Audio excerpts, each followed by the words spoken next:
አንድ ሶስት ጉዳዮችን ይዘን መተናል። ከነዛም ጉዳዮች አንዱና የመጀመሪያው የሀገራዊ ምክክር ጉዳይ ነው። ቀጣዩ ፕሮግራማችን ደግሞ የሚሆነው የሀገራችን ታሪክ ከየት ወዴት የሚለውን፣ ሶስተኛው የፌሚኒዝም የሚባለው ከዛ በስተጀርባ ያሉትን አንዳንድ ነገሮችን ቀጣይ ትውልዱ ላይ ምን አይነት አደጋ ይዞ ሊመጣ እንደሚችል ከምን አይነት ነገሮች ጋር እንደሚያያዝም በዛ ጉዳይ የምንጫወት ይሆናል። ዛሬም እንግዲህ ኖቲፊኬሽን እንዲገባላችሁ የደወል ምልክቱን መጫን እንዳትረሱ፣ ላይክ እያደረጋችሁ ሀሳባችሁን ኮሜንት ማድረጋችሁንም እንዳትረሱ።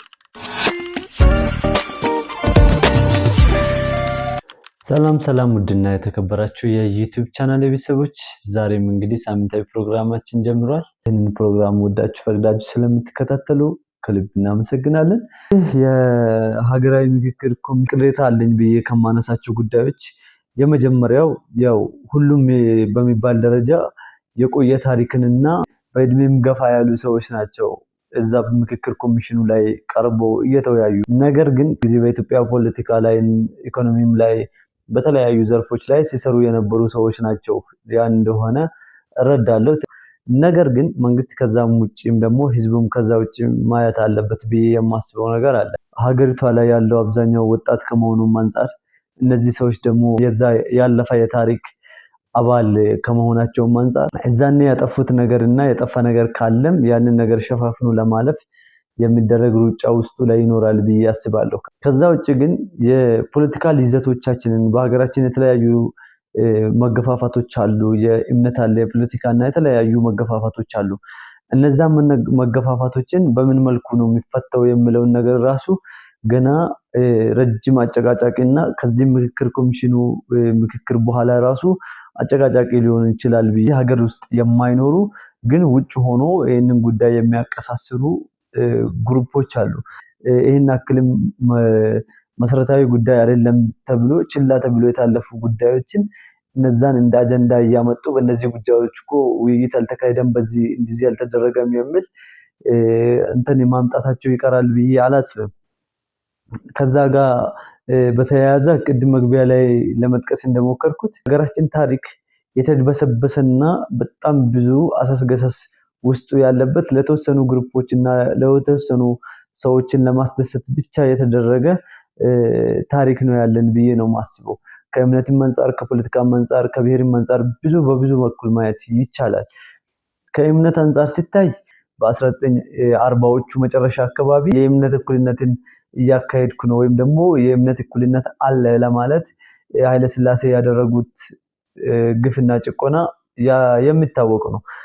ያንን ያደረጉት ቤተመንግስት ለሚመጣ ሰው ለማስጎብኘት እና ለማሳየት እኔ እኮ የእምነት እኩልነትም የብሔር እኩልነትም ሁሉም የሰው ልጆች እኩል ናቸው፣ በመብታቸው ነው የሚኖሩት የሚለውን ነገር ለማንጸባረቅ ያደረጉት የታሪክ ስብራት አለ። ያም የራሱን የቻለ እንትን አለ። ከዛ ውጪ ፌክ የሆኑ የእምነት አባቶችን ከየትኛው እምነት እንደሆነ ያው የሚታወቅ ነገር ስለሆነ ፌክ የሆኑ የእምነት አባቶችን በማንሳት አንዳንድ ጉዳዮችን ለእምነት ከሚደረጉ ጉዞዎች ጋር በተያያዘ እዚሁ ሀገራችን ውስጥ እኮ እንደዚህ ቢደረግ ተብሎ የሚወሩ ነገሮች አሉ። ለምሳሌ ድሬ ሼክ ሁሴንን መካን ከመጎብኘት ጋር አያይዘው ሀጂ ምናምን የሚባሉ አንድ ጸሐፊ እንትን በማለት መጽሐፍ በማጻፍና እንደዛ ነገሮች ታሪኮችን እንደ አፈ ታሪክና እንደ ተረት አስደርገው ያንን በሀገሪቱ በእስልምና እምነቱ ላይ መካ ድረስ መሄድ አያስፈልግም፣ እዚሁ ድሬ ሼክ ሁሴን ራሱ ሄዶ እዛ መዘየር ይቻላል፣ እዛም መዘየር መካን እንደ መዘየር ነው የሚል አይነት ሁላ አሻሚ የሆኑትን ታሪኮች ጽፎ ወይም በጥቅም ወይ ደግሞ በፖለቲካልም ሆነ በኃይል ጫና በመፍጠር እንደዚህ አይነት ታሪኮች እንዲጻፉ ተደርጓል። ከዛም ውጪ ብዙ ነገሮችን ማንሳት እንችላለን። 1950ዎች ኦኔግ የሚባለው ግሩፕ አሁን ያለውን አይዲዮሎጂ እንዲይዝ የተደረገው በ1950ዎቹ መረዳጃ ማህበር ሆኖ በነበረ ጊዜ ያንን መረዳጃ ማህበርነቱን እንዲለቅ የተደረገው በፖለቲካል የሆነ ሹክቻና ግፍ እንደሆነ ያው ታሪክ የሚያውቁ ሰዎች በተወሰነ መልኩ የሚረዱት ነገር ነው ብዬ አስባለሁ። አጠቃላይ ያው በመነሻ ሀሳባችን ከሀገራዊ ምክክር ኮሚሽን ከሚያነሳቸው ሀሳቦችና ሽማግሌዎቹ ሊበላቸው ትልቅ ሰዎች ናቸው። እውነት ነው፣ የሁሉም እንትን ትልቅ ሰው ያስፈልጋል። በታሪክም አልፎ በመጣበትም በኤክስፒሪየንስም ከኛ ሻል ያለ ስለሆነ አንዳንድ ልምዶች ሊኖራቸው ይገባል። እዚህ ጋር እኔ እንደ ቅሬታ ላነሳ የምፈልገው ነገር ሀገርን ሊረከብ የሚችለውን ወጣት ያሳተፈ ነው ብዬ አላስብም። አብዛኛው በእድሜ ገፋ ያሉ ከ50 እና 60 ዓመት በላይ የሆኑ እድሜያቸው የገፋ ጠና ያሉ ሰዎች እንደሆኑ እረዳለሁ። ያ ደግሞ ሰው ተረጋግቶ ማሰብ የሚችልበት ነገሮችን ማስተዋል የሚችልበት እድሜ መሆኑንም ተዘናግቼ አይደለም። ነገር ግን የሚካተቱ ወጣቶች ቀጣይ ያለው የሀገራችን ዕጣ ፈንታ ምን ይመስላል የሚለውን መጻኢ ዕጣ ፈንታችንን መመልከት ነበረባቸው ወይም ደግሞ የውይይቱ አካል መሆን ነበረባቸው ብዬ ከሚያስቡ ሰዎች አንዱ ነኝ። ቲክቶክ መንደር አንድ ዞር ሲል ያየሁት በምክክር ኮሚሽኑ እያተረፉ አይደለም፣ እያተረፉ ያሉት ካተሪንግ የሚያቀርቡት ድርጅቶች ብቻ ናቸው ሀሳብ ሲነሳም ሲሰራጭ አይቻለሁ። ለኛም ለወደፊት የሚያስፈልጉ የጋራ የሆኑ መግባባቶችን የሚያነሱ ብዙ እንትኖች አሉ።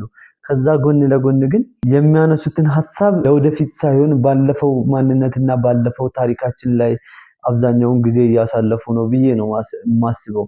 ለምን ታሪክን ብቻ በማንሳት ያለፈውን ታሪክ ስለሆነ ያንን ሳይሆን ፊውቸርን የሚመጣውን የዓለምን ሁኔታ በመገንዘብ ኤአይ እና ቴክኖሎጂዎች አንፃር ዓለም ሁሉ ጥሎን እየሄደ ስለሆነ ከዛ ጋር እንዴት ነው የሀገራችንን ወጣት መፍጠር የምንችለው? ሀገራችን በጣም ብዙ ዕዳ ያለባትና መላው አፍሪካ አራጣ አበዳሪዎችና አይኤምኤፍ የሚባለው ድርጅት እንደፈለጉ ተቆፍድደው የፈለጉትን ነገር ይሄን ካላደረጋችሁ እንዲህ አናበድራችሁም፣ ይሄንን አንሰጣችሁም የሚሉ እንደፈለጉ የሚፈነጩባት ሀገር ነች ኢትዮጵያ ማለት ነው። ከዛ አንፃር ያንን ዕዳችንን በምን መልኩ ነው ማቃለል የምንችለው? ወደፊትስ ደግሞ ከዕዳ የወጣ ነፃ የሆነና በራሱ መወሰን የሚችል ትውልድና ሀገር እንዴት ነው መገንባት የምንችለው የሚለው ነገር ላይ በደንብ ትኩረት አድርጎ መወያየት ቢቻልና ወደፊት በሚገጥሙን ዕጣ ፈንታዎቻችን ላይ መወያየት ቢቻል በጣም አስፈላጊ የሆነ ነገር ነው ብዬ አስባለሁ። ታሪኮችን አንስተናል። ሁሉም ታሪክ በሁሉም መሪዎች አንፃር ብዙ የሚወሩ ነገሮች አሉ። የኢትዮጵያ አብዛኛው ታሪኮቿ በመገዳደል ላይ የተመሰረተ ነው። ያን ሁሉም መሪ በሚባል ደረጃ አንዱን እያጠፋ እንጂ በሰላም ተሸጋግሮ በሰላም ስልጣናቸውን አሸጋግረው ለዚህ ህዝብ ደግሞ ሰላም ስልና ለኢኮኖሚያችን እድገት መሰረት የሚጥለውን አይነት ሰላምን ብዙ አይመርጡም። ወይ በጉልበት ነው ወይ በጦርነት ነው ወይ ደግሞ እዛው በሚፈጠሩ በግድያና በአፈና ወይም ደግሞ በፖለቲካል አሻጥሮች ነው እየወደቁ ለዛሬ የበቁት ሁሉም መሪዎች በሚባል ደረጃ። ያንን ስንመለከት እንግዲህ እንደ ታሪክ የታሪኩን ጉዳይ የተመለከተን ስለሆነ ከዛ አንፃር ደግሞ የታሪኩ ጉዳይ ከአፄ ኃይለ ሥላሴ ጊዜ ጀምሮ ያለውን አንዳንድ ያየኋቸውን ነገሮችንም ማውራት ይቻላል። ከዛም በፊት ደግሞ ኢትዮጵያን አሁን ያለችውን ኢትዮጵያ በዚህ ቅርጽ ያሰባት አፄ ቴዎድሮስ ነው። አፄ ቴዎድሮስን እንግዲህ ያው ማን ከስልጣን እንዲጠፋ እንዳደረገው ያው በአንዳንድ የታሪክ መዛግብቶችን ማገላበጥ ወሳኝነት አለው። ነገሩ ቁንጽል ሆኖ የሆነን ጽንፍ እንዳይዝ ማለት ነው። ከዛ በመቀጠል ሌሎቹንም እነ ዮሐንስንም እነ ምኒልክንም ሌሎችንም ቢታሰብ ያው በወረራና በጉልበት የጸናች ሀገር መሆኗንና አንዱ መሪ ሌላውን መሪ በመጣል ላይ የተመሰረተ ታሪክ እንዳለን የሚታወቅ ነው። ከዛም በኋላ ከዛ በመቀጠል ደግሞ ኃይለ ሥላሴ ጋር ስንመጣ ልጅ ኢያሱን በአሻጥርና በተለያዩ ሴራዎች ልጅ ኢያሱን በማጥፋት ነው ወደ ንግስናው የመጡት ማለት ነው። ከዛ በመቀጠል ደግሞ እንደ ታሪክ ብዙ የሀገራችንን መሬቶች ያጠንባቸውንም ጉዳዮችን ማንሳት ይቻላል። ቀይ ባህርን ኢትዮጵያ እንድታጣ ያደረገችው የሆኑ ግለሰቦች ወሳኝ እና ፈላጭ ቆራጭ በሆኑባት በተዘጋ ሀገር ውስጥ ያለ ነው ማለት ነው። ይህንንም ጉዳይ የሚያጣጥሉ አንዳንድ ፖለቲከኞች ሁላ ያስቁኛል። ዓለም ከሌላ ዓለም ጋር ጥሩ በሺዎች በሚቆጠሩ ኪሎ ሜትሮች ርቀት ላይ ሆኖ የራሱን ጥቅም ለማስከበር ስል እና አሜሪካንና ኢራንን ማየት ይቻላል። አሜሪካ ከታይዋን ጋር ያላትንም ጉዳዮችን ማንሳት ይቻላል። እስራኤል ከኢራንና ከሌሎች ሀገራት ጋር ያላትን ሹክቻ ማንሳት ይቻላል።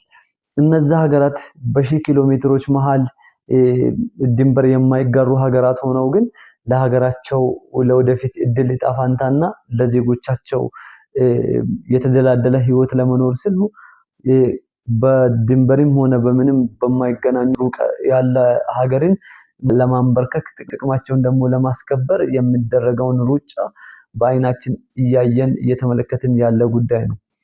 ሌላው ሶስተኛው ጉዳያችን ፌሚኒዝም ከጀርባው ትውልድን የመግደል ዓላማ ይዞ የመጣ እንጂ ሴት እንዳትበደል የሚያደርግ ነው ብዬ አላስብም። በዓለምም ሆነ በሀገራችን ብዙ ሴቶች ይጨቆናሉ፣ ይበደላሉ፣ ብዙ በደል ይደርስባቸዋል፣ ብዙ መደፈርና ብዙ ነገሮች ይደርስባቸዋል።